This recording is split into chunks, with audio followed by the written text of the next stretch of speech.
Hello friends, creative Shailaja ಚಾನಲ್ಗೆ ನಿಮ್ಮೆಲ್ಲರಿಗೂ ಸ್ವಾಗತ. ಇವತ್ತು ನಾನು ನಿಮಗೆ ಯಾವ ಒಂದು ರೆಸಿಪಿ ತಂದಿದ್ದೀನಿ ಅಂತಂದರೆ ಖೋವಾನಲ್ಲಿ ಜಾಮೂನ್ ಮಾಡೋದು ಹೇಗೆ ಅಂತ ಹೇಳಿಬಿಟ್ಟು ಇವತ್ತು ನಾನು ತೋರಿಸ್ತಾ ಇದ್ದೀನಿ ಫ್ರೆಂಡ್ಸ್.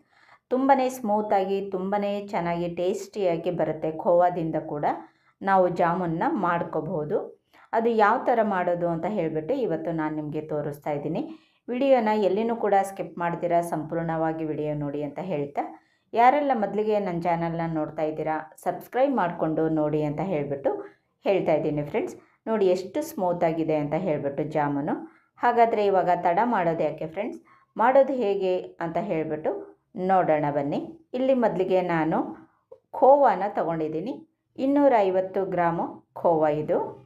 ನೀವು ಯಾವ ಒಂದು ಕಂಪ್ನಿದು ಬೇಕಾದ್ರೂ ಕೂಡ ಇಲ್ಲಿ ಖೋವಾನ ತಗೋಬಹುದು. ಇದು ನೋಡಿ 250 ಗ್ರಾಮ್ದಿದೆ ಖೋವಾ, ಮಿಲ್ಕಿದು ತೊಗೊಂಡಿದ್ದೀನಿ ನಾನು. ಹಾಗೆಯೇ ಇದರ ಜೊತೆಯಲ್ಲಿ ಮಿಕ್ಸ್ ಮಾಡೋದಕ್ಕೋಸ್ಕರ ಮೈದಾ ಹಿಟ್ಟನ್ನು ಕೂಡ ತೊಗೊಂಡಿದ್ದೀನಿ. ಇವಾಗ ಎಷ್ಟೆಷ್ಟು ಹಾಕಬೇಕು ಅಂತ ಹೇಳಿಬಿಟ್ಟು ಇವಾಗ ತೋರಿಸ್ತೀನಿ, ನೋಡೋಣ ಬನ್ನಿ. ಇಲ್ಲಿ ನಾವು ಖೋವಾವನ್ನು ರೂಮ್ ಟೆಂಪರೇಚರ್ಗೆ ಕರೆಕ್ಟಾಗಿ ಸೆಟ್ ಆಗೋ ಥರ ನಾವು ಮೊದಲಿಗೆ ಎತ್ತಿಟ್ಕೊಂಡು, ನಂತರ ಅದು ರೂಮ್ ಟೆಂಪರೇಚರ್ಗೆ ಆಗಿದ ನಂತರ ನಾವು ಅದನ್ನೆಲ್ಲ ಕೂಡ ನೀಟಾಗಿ ಸ್ನ್ಯಾಶ್ ಮಾಡ್ಕೋಬೇಕು. ಸ್ನ್ಯಾಶ್ ಮಾಡ್ಕೊಂಡಿದ್ದಾಗಿದ್ದ ನಂತರ ಅದಕ್ಕೆ ನಾವು 1 ಕಪ್ಪಷ್ಟು ಇಲ್ಲಿ ಮೈದಾ ಹಿಟ್ಟನ್ನು ಅದಕ್ಕೆ ಮಿಕ್ಸ್ ಮಾಡ್ಕೊಳ್ತಾ ಇದ್ದೀನಿ. ನೋಡಿ, ಮೈದಾ ಹಿಟ್ಟು ಹಾಗೂ ಖೋವಾ ಎರಡೂ ಕೂಡ ನೀಟಾಗಿ ಚೆನ್ನಾಗಿ ಮಿಕ್ಸ್ ಆಗಬೇಕು. ಒಂಚೂರು ಗಂಟಿಲ್ದಿರ ಅದು ಸ್ಮೂತಾಗಿ ಬರೋವರೆಗೂ ಕೂಡ ಎರಡೂ ಸೇರಿಸಿ ಚೆನ್ನಾಗಿ ಮಿಕ್ಸ್ ಮಾಡ್ಕೋಬೇಕು. ಅದಕ್ಕೆ ಒಂದು ಸ್ವಲ್ಪ ನಾವು ಅಡುಗೆ ಸೋಡವನ್ನು ಕೂಡ ಸೇರಿಸ್ಕೋಬೇಕು. ಅಡುಗೆ ಸೋಡಾನು ಕೂಡ ಸೇರಿಸ್ಕೊಂಡಾಗಿದ್ದ ನಂತರ ನಾವು ಸ್ವಲ್ಪನೇ ನೀರನ್ನು ಮಿಕ್ಸ್ ಮಾಡ್ಕೊತ ಅದನ್ನು ಸ್ಮೂತಾಗಿ ಕಲಿಸ್ಕೋಬೇಕು. ಒಂದು ಗಂಟು ಕೂಡ ಇರಬಾರ್ದು. ಆ ಥರ ಚೆನ್ನಾಗಿ ನೋಡಿ, ಈ ಥರ ಕೈಗೆ ಅಂಟೋ ಥರ ಒಂದು ಸ್ವಲ್ಪ ಮೆದುವಾಗಿಯೇ ನಾವು ಇದನ್ನು ಕಲಿಸ್ಕೋಬೇಕಾಗುತ್ತೆ.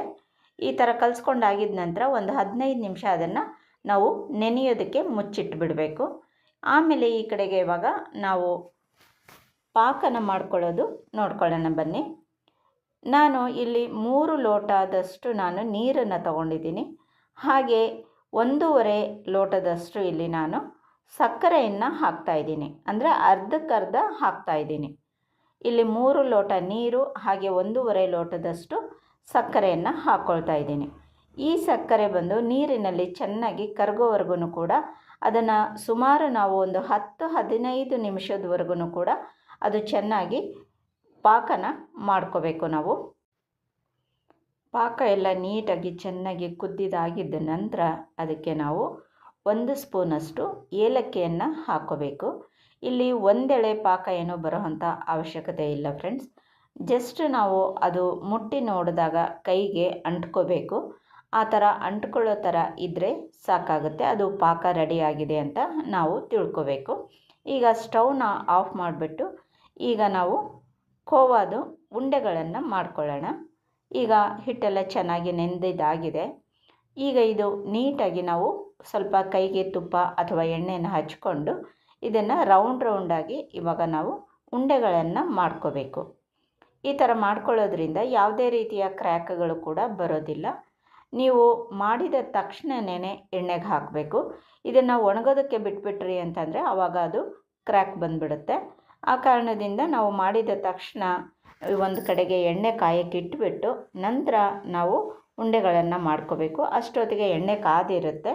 ಆಮೇಲೆ ಒಂದು ಸಣ್ಣ ಉಂಡೆಯನ್ನು ಹಾಕಿ ನೋಡಿ, ಈ ಥರ ಎಣ್ಣೆಯಲ್ಲಿ ಮೇಲೆ ತೇಲಬೇಕು. ಆ ಥರ ತೇಲಿದಾಗ ಕರೆಕ್ಟಾಗಿ ಎಣ್ಣೆ ಕಾದಿದೆ ಅಂತ ಅರ್ಥ.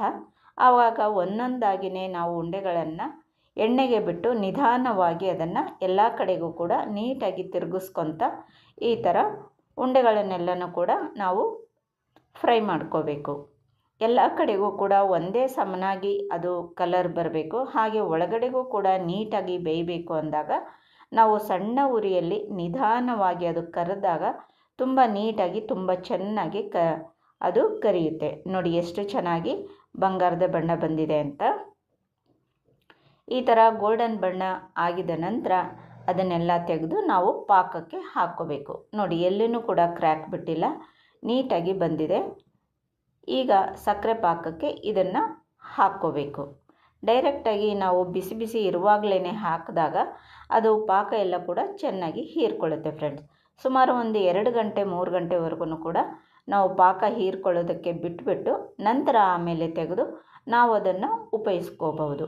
ನೋಡಿ ಎಷ್ಟು ಚೆನ್ನಾಗಿ ಬಂದಿದೆ ಅಂತ, ಸ್ಮೂತಾಗಿ ಬಂದಿದೆ. ಹಾಗೆ ಟೇಸ್ಟು ಕೂಡ ತುಂಬ ಚೆನ್ನಾಗಿರುತ್ತೆ.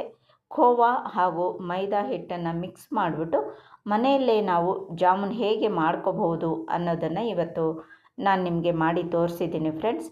ನೀವು ಕೂಡ ಒಂದು ಸಲ ಈ ಥರ ಖೋವಾ ಜಾಮೂನ್ನ ಟ್ರೈ ಮಾಡಿಬಿಟ್ಟು ನೋಡಿ. ಈ ಒಂದು ವಿಡಿಯೋ ನಿಮಗೆ ಇಷ್ಟ ಆದರೆ ಲೈಕ್ ಮಾಡಿ, ಶೇರ್ ಮಾಡಿ, ಹಾಗೆ ನನ್ನ ಚಾನಲ್ನ ಸಬ್ಸ್ಕ್ರೈಬ್ ಮಾಡ್ಕೊಳ್ಳಿ ಅಂತ ಹೇಳ್ತಾ ಇಷ್ಟೊತ್ತರೆಗೂ ವಿಡಿಯೋ ನೋಡಿದ್ದಕ್ಕೆ ಧನ್ಯವಾದಗಳು ಫ್ರೆಂಡ್ಸ್. ನಮಸ್ಕಾರ.